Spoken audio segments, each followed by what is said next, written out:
combien de temps ça dure justement l'état fréquentiel, si je peux dire ça? Parce que ce que tu dis, oui, je suis entièrement d'accord. Toute la complexité pour l'individu, c'est lié à des prises de conscience ou d'inconscience. Et justement, on est constamment happé dans l'émotionnel, encore plus aujourd'hui que jamais, puisque avec tous les événements qui se passent aujourd'hui, Mhm, on est comme une boule de billard. Justement, mhm, comment à travers, voilà, alors on peut effectivement induire une nouvelle résonance au niveau du corps, pour le coup vibrer différemment, avec un message rayonnant derrière, conscient ou inconscient, mais ça c'est mhm. à chacun d'être en éveil, tout simplement en éveil. Par contre, celui qui reçoit le message, euh, combien de temps il va durer? Alors, encore une Combien de fois, temps il ça, va ça dépend de la durer et personne. Je vais t'expliquer. Il y a un temps d'intégration. En fait, plus on va baigner dans ces champs fréquentiels, dans ces vibrations sonores du music one, plus on va libérer, plus le corps va s'auto-libérer. D'accord? Il va s'auto-libérer de fausses croyances, d'impact émotionnel, de fausses interprétations, parce que quand on est petit, surtout entre 0 et 6 ans, on vit des situations de vie qui sont interprétées d'une certaine manière par notre inconscient, qui génèrent après certains comportements. Donc, le corps va s'auto-libérer à son rythme et selon ses priorités, ses capacités de tout, de ces, donc, on va dire, mémoire vitale. Okay, et en fait, plus on va baigner, plus ça va se faire. Et là où vraiment ça devient, c'est acquis, c'est lorsque on l'intègre pleinement, la prise de conscience est intégrée. Donc ça se fait par étapes et ça dépend des personnes. Il y a des facettes de nous-mêmes qui sont transmutées très rapidement et qui donc entraînent un changement d'état et un changement de vie rapide. Il y a d'autres mémoires qui sont ancrées depuis notre plus jeune enfance, même peut-être même déjà dans le ventre de notre mère. Et certaines personnes vont vous dire aussi que ça peut remonter à des mémoires transgénérationnelles qui font que pour transmuter ces mémoires, ça prend beaucoup plus de temps. Donc, il n'y a pas une réponse vraiment en particulier, mais ça dépend de notre terrain, notre vécu, notre environnement, encore une fois. Mais ça se fait par étapes. Et il y a des changements qui s'opèrent. Moi, je l'ai vu depuis 15 ans là, maintenant, avec les milliers de gens que j'ai rencontrés. Il y a des changements qui s'opèrent très rapidement. Il y a des changements qui s'opèrent avec le temps. Voilà. Il n'y a pas de règle. Mais c'est pour ça qu'on invite les personnes à utiliser cet outil en conscience. Et on recommande toujours de mettre l'album que l'on ressent au moment où on le ressent et pour la période de temps que l'on ressent. Il n'y a pas de règle, il n'y a pas de mode d'emploi. Oui, on en est quelques points de repère, mais parce que les gens ont besoin de ça. Mais dans la réalité, dans l'absolu, il n'y a pas de règle de mode d'emploi parce que c'est vous qui savez au fond de vous-même. Et c'est un accompagnement conscient de l'utilisation qui amène aux prises de conscience, qui amène à une intégration plus ou moins rapide. Alors, nous avions une question de Nicole, puisque tu parlais tout à l'heure de la composition, qui était: comment les musiques sont-elles créées concrètement? Par de vrais instruments, donc on enregistre des ondes, ou de façon électronique, donc on enregistre des particules, ou les deux? Et donc, c'est une bonne question aussi, du coup. Autant si on peut peut-être comprendre plus facilement qu'en jouant d'un instrument, il y a quelque chose qui passe plus directement du compositeur, du créateur à ce moment-là à travers l'instrument, autant quand c'est plus électronique, du coup, c'est une autre interrogation. OK. Qu'elle soit électronique ou qu'elle soit d'instruments acoustiques, on va toujours générer des ondes. Voilà. Et c'est cette synergie d'ondes qui va soit aller dans le sens du vivant, soit dans le sens contraire. On pourrait très bien avoir un groupe avec que des instruments acoustiques et qui vont enregistrer un titre qui va détruire le vivant. Voyez, je reviens à ce que je disais tout à l'heure. Par exemple, beaucoup de gens pensent que le hard rock, c'est une musique qui détruit. Pourquoi beaucoup de gens le pensent? Parce que très souvent, beaucoup de personnes qui choisissent ce style de musique ont plutôt tendance à se mettre en résonance avec des forces destructives. D'accord? Ça se voit dans leur look, dans leur manière de communiquer, etc. Mais ça n'est pas forcément le cas. On pourrait avoir un groupe de heavy metal, de hard rock, qui fait cette musique par amour pour ce style musical, qui reste totalement en résonance avec ce qu'il porte, en toute neutralité. Il crée une musique qui, en fait, ne va pas du tout perturber qui que ce soit. Et à contrario, on peut avoir quelqu'un qui fait une très belle musique, très douce, de relaxation, etc. Mais s'il passe par une période où il est particulièrement perturbé, ou s'il veut, et s'il est sur le vouloir de faire passer une information quelconque, y compris même, je veux faire passer l'énergie d'amour. Mais c'est quoi? C'est sa croyance, c'est sa vision de ce qu'est l'énergie d'amour. Donc c'est un processus mental qui va rentrer donc, dans la création artistique et qui va rayonner, de jouer cette musique va transmettre cette information. Et donc, il y a une prise de pouvoir qui se fait.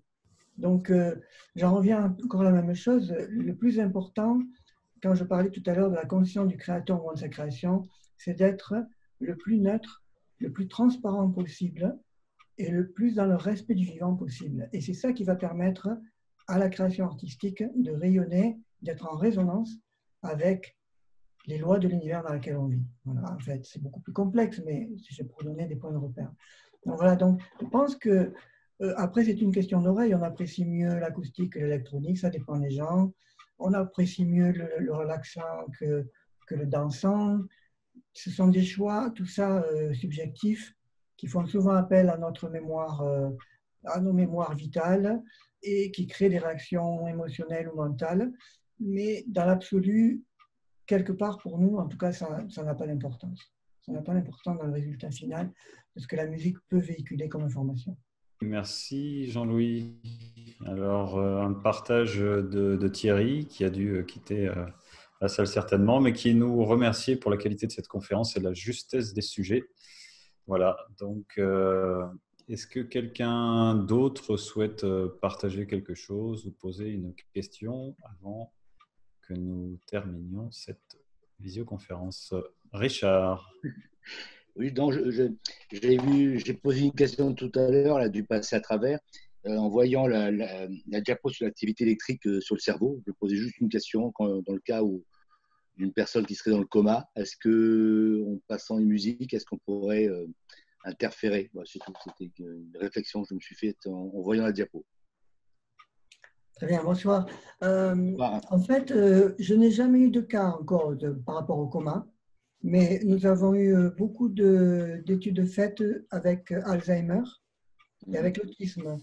Et avec Alzheimer en particulier, il a été observé, hein, dans des EHPAD sur de longues périodes, hein, avec et sans biomusique, il a été observé des changements très notables de comportement, une forte amélioration des troubles du comportement, et même à observer qu'une personne qui avait qui retrouvait en fait une certaine cohérence d'être, qui avait perdu une certaine mémoire aussi. Donc, on va dire qu'on en conclut qu'il y a une certaine reliance au niveau des neurones qui font que la personne retrouve un certain comportement. Et similaire également avec l'autisme, où on a vu des jeunes enfants qui ne parlaient jamais, qui sont mis à parler, qui dormaient très mal, qui ont mieux dormi, qui étaient très stressés quand on les changeait d'environnement. On sortait de l'école, par exemple, d'un environnement scolaire, ils se retrouvaient à la maison, ils étaient très perturbés pendant un certain temps, et bien qui restaient en paix, en fait. Et même chez les adultes, on a eu le cas d'une personne, une dame qui avait des règles fortement perturbantes, qui était sous médicaments, et qui, après plusieurs, je crois que c'était 2 ou 3 mois de Biomusic One régulièrement, n'avait plus ces changements d'état d'être si flagrants. Donc oui, il y a un impact. Je serais très intéressé à voir si vous voulez faire l'expérience, si vous connaissez quelqu'un, de voir si ça peut aller à ce niveau-là. Juste une réflexion, je faisais.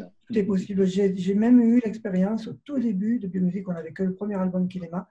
J'ai été approché par un organisme, un centre médical à Madrid, qui avait des jeunes enfants. Alors, je ne me souviens plus exactement le terme exact, mais ils étaient dans un état quasi végétatif. Ils n'avaient aucune interaction pratiquement avec les personnes qui s'occupaient d'eux. Eh bien, ils nous ont dit qu'après plusieurs semaines de biomusique, ils ont remarqué 30% d'amélioration d'interaction. Et moi, sur le moment, je leur avais dit, c'est pas beaucoup. Ils m'ont dit, mais vous ne vous rendez pas compte, c'est du jamais vu. Pour eux, c'était du jamais vu. Donc, ils avaient des enfants qui arrivaient à capter que quelqu'un communiquait avec eux et à exprimer quelque chose en retour. Donc, tout est possible, je pense, quand on permet à l'organisme de s'autogérer. Maintenant, après, il faudrait observer. On n'a jamais eu les moyens de faire des études cliniques, mais par contre, on invite toutes les personnes qui ont la possibilité de mettre Biomusic One de manière régulière dans des situations particulières, de faire l'expérience avec grand plaisir. Ok, merci. Merci bien. Nous avons une autre question de Nicole, Jean-Louis, qui te demande comment déterminer quelle musique est la meilleure pour une personne déterminée. Y a-t-il des indications sur ton site? Nicole précise qu'il s'agit de sa fille qui est autiste. Ah, d'accord. À ce moment-là, moi, je te conseille toujours de commencer avec Kinema. Kinema, c'est le Démarre premier. avec l'album de Kinema et laisse-le tourner en mode inaudible principalement au départ également. Parce que j'en ai pas parlé, mais on peut, Biomusic One agit même en mode inaudible. Alors, inaudible, c'est pas couper le son, c'est le son minimum, de manière à ce que les fréquences répandent, mais ne s'entendent pas. Alors, je vais te montrer un exemple. Par exemple, là, moi, je ne sais pas si vous le voyez, j'ai mon téléphone portable, donc j'ai l'application, je vais vous la montrer, l'application de musique que j'avais arrêtée pour notre écoute. Voilà. Donc, on a une application là, et je branche un casque, tout simplement. On peut brancher des oreillettes, donc j'ai le fil, et je mets le volume à 1 ou 2, je n'entends rien. Si je ne le mets pas autour des oreilles, je n'entends rien. Je le mets de côté. Ce casque va répandre les vibrations. Elles se répandent dans votre environnement. Ça va à peu près à 40 mètres de rayon, dans une maison, parce que c'est ralenti par les cloisons. Et donc, vous allez pouvoir baigner dans ces fréquences. Donc, moi, je vous conseille, Nicole, au départ, pour votre petite fille, c'est de le mettre de cette manière-là, et notamment pendant la nuit, surtout si elle a des problèmes de sommeil, pendant la nuit, en laissant la porte grande ouverte de sa chambre, si possible. Sinon, vous lui mettez dans sa chambre avec un petit appareil. Il n'y a pas besoin de craindre quoi que ce soit au niveau des ondes parce que ça neutralise l'impact perturbant. Et pourquoi la nuit? Parce que c'est le moment idéal pour le corps de se ressourcer. Et la biomusique est un soutien très précieux à ce niveau-là. Voilà. Par contre, si vous observez que dans la journée, elle est particulièrement perturbée par un facteur stress, quel qu'il soit, là, je vous conseille aussi de le mettre. Voilà. Et vous pouvez faire l'expérience aussi de le mettre avec le son un petit peu pour voir comment elle réagit. Voilà. Mais en général, moi, j'ai eu la chance d'avoir un jeune homme autiste. Bon, il était âgé, enfin, il ne faisait même pas 15 ans, mais il avait plus de 30 ans. Il est venu dans un atelier et alors lui, il était très réceptif à Monte Cristo. Vous voyez, ça peut dépendre, mais commencer, moi je pense par Kinema. Et bien, il sentait très vite l'impact de la biomusique et ça le calmait très vite lorsqu'il commençait à être impatient parce qu'il y avait de longues périodes où on était posé pendant l'atelier et c'est très difficile à vivre pour certaines personnes autistes. Voilà. Nicole te remercie bien pour ses précieux conseils et notamment par rapport à la nuit, ça lui parle. Avec plaisir. Donc elle précisait aussi que c'était une forme d'autisme Asperger, si tu connais. Voilà. Je peux lui donner un petit peu de petites notes d'espoir. Je l'ai vécu il n'y a pas longtemps, c'était en décembre dernier. Il y a une dame qui est passée devant mon stand, j'étais sur un salon à Toulouse, et elle avait un petit garçon, donc dans une poussette, dont Asperger aussi, c'est elle qui me l'a dit. Et dès qu'il est passé devant moi, je ne fais jamais ça, mais je suis sorti du stand, je l'ai interpellé et je lui ai tout de suite conseillé l'album de Kinema. Et son enfant qui était là, il s'est retourné et il n'a pas arrêté de crier en pointant du doigt sur l'album de Kinema. Lui, il ne savait pas du tout ce qu'était l'album de Kinema, mais il a crié que c'était l'album qu'il voulait. C'était assez extraordinaire. Et quand elle lui a dit « Oui, oui, t'inquiète pas, je vais te le prendre », et tant qu'il ne l'avait pas, il criait. C'était assez extraordinaire, vraiment très touchant. Et quand elle l'a pris, il s'est calmé. Et voilà, ça fait partie des expériences qui sont assez extraordinaires à vivre. Donc, il capte très bien. Et je serais très intéressé d'avoir un retour de votre part, Nicole, si vous choisissez d'utiliser la biomusique pour votre fille. Autre question, alors il y avait une question par rapport à la manière d'écouter au niveau du volume, avec un casque, sans casque, est-ce qu'il y a des préconisations particulières? Alors, on a deux écoutes clés. La première, c'est celle que je viens de décrire, ce qu'on appelle mode inaudible et continu. Je mets l'album en répétition. Avec la nouvelle application que nous avons créée, on peut créer des séquences d'albums. Donc, vous pouvez mettre les 6 albums, ou 3, ou 2, ce que vous ressentez. Ils sont toujours mis dans l'ordre d'écoute, il n'y a pas à s'inquiéter. C'est ça. Et donc, ça, c'est le mode inaudible et continu, soit le jour, soit la nuit. Toujours laisser des périodes de respiration. Hein. C'est une nourriture vibratoire et comme une nourriture matière, on n'en mange pas tout le temps, sauf si on est boulimique, mais sinon, on se laisse le temps de digérer. Ben là, c'est pareil. Et l'autre écoute clé, c'est justement une écoute consciente. Donc, un petit peu comme l'écoute bioactive que l'on a, mais d'un album entier. Je me pose, je m'assure de ne pas être dérangé pendant 1 heure. Je mets au casque, c'est beaucoup mieux au casque. Hein. Je ferme les yeux, je mets au casque. C'est mieux de rester assis, c'est parce que si vous avez tendance à vous endormir, ça va travailler, mais inconsciemment. Donc, vous restez assis ou assis et vous prêtez attention à tout votre être pendant l'écoute. Soit vous laissez le corps s'autogérer, c'est très bien quelle est sa priorité, ou soit, si vous avez une chose en particulier qui vous affecte énormément dans votre vie, vous pouvez, on va dire, envoyer un impulse par rapport pour trouver une réponse par rapport à cette problématique. C'est possible aussi. Mais sinon, moi, je vous invite toujours à laisser faire votre corps. En général, il va droit au but. Voilà. Donc, ce sont 2 écoutes clés. Écoute consciente, quand vous en ressentez le besoin. Écoute mode inaudible et continu de manière plus régulière, mais toujours selon votre besoin également. La fréquence émise par la musique annule-t-elle les fréquences 3 ou 4G des téléphones? Donc, question de Bango Daya, Dalil. Alors, elle ne va pas les annuler, mais elle va en neutraliser l'impact au niveau biologique. C'est ce qu'on a vu tout à l'heure dans les tests sur le sang humain. On ne va pas empêcher l'onde de se répandre. Donc, si vous avez des appareils qui mesurent justement la pollution électromagnétique dans un lieu de vie, vous allez toujours la trouver. Par contre, si vous faites un test, par exemple sur le sang de la personne qui se trouve dans ce lieu, vous verrez que le stress oxydatif créé entre autres, par l'onde électromagnétique artificielle disparaît. Donc, on va avoir une neutralisation de l'impact perturbant du stress et non pas une neutralisation du stress lui-même. Parce que ça, c'est un combat. Il y a beaucoup d'ailleurs de procédés qui agissent de la sorte, mais qui finissent par, on va dire, craquer parce que justement, l'on émet tout le temps. Et selon le dispositif, soit il se charge, soit il perd son potentiel, et donc il faut le remplacer. Voilà.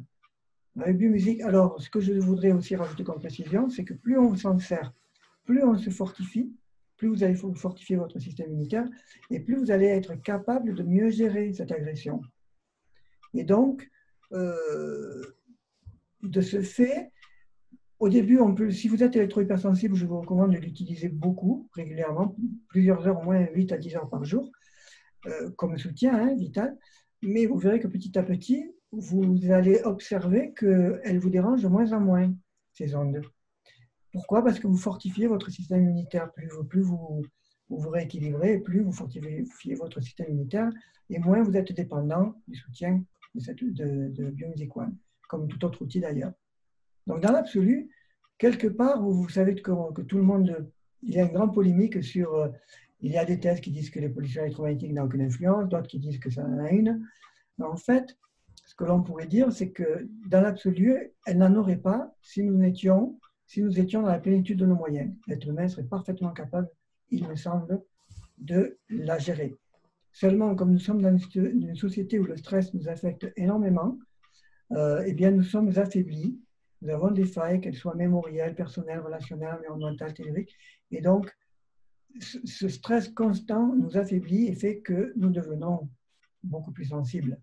Donc, c'est pour ça qu'aujourd'hui, nous avons besoin d'un certain soutien. Mais pas tout le monde. Il y a des personnes qui sont très proches des forces électromagnétiques de la planète et qui sont très peu déstabilisées. Elles peuvent tenir en portable pendant des heures, elles ne vont rien sentir. Et peut-être qu'elles n'auront jamais rien jusqu'à leur dernière heure. Peut-être qu'elles veulent prendre une maladie plus tard. On n'en sait rien, mais en fait, il n'y a pas de règle.